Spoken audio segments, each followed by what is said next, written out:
when I first started making it, the record, it was a way for me to try and combine my love of music and film.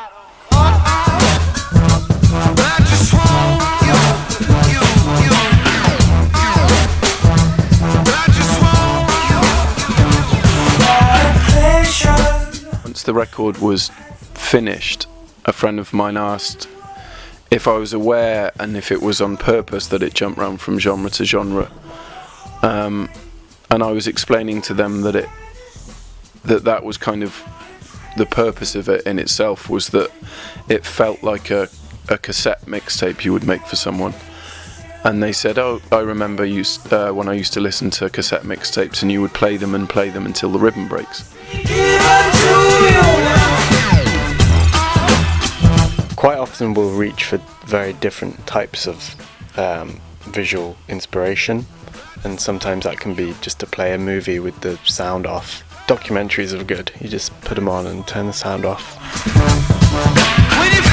And the Run the Jewels collaboration in particular, I guess featured on a track from their first album, and so when the time came and we had the right piece of music, I just asked. I think a massive part of the Run the Jewels appeal is how personable they are, and I think they just have a connection with the audience that is so important now and kind of rare in hip hop and rap.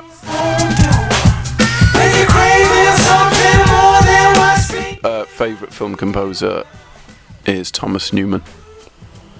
Sing me Thomas Newman. You can't really sing Thomas Newman. No? It's the American Beauty soundtrack. How would you sing that? I feel like John Williams, and even now, is one of the only film score composers who writes hooks. Yeah.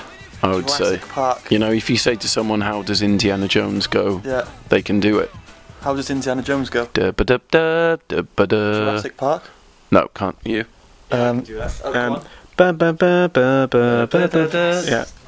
you know who the composer is that did Doodle-Doo, wow, wow, wow? Enrico Morricone. Right, he never goes to the piano. He scores it all in his head. Never goes to the piano, writes it all down. Wow. Isn't that incredible? Wow. Every day's a lesson with Until the Ribbon Breaks.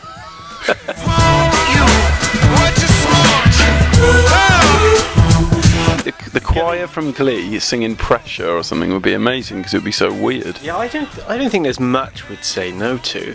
I mean, I think... Quote.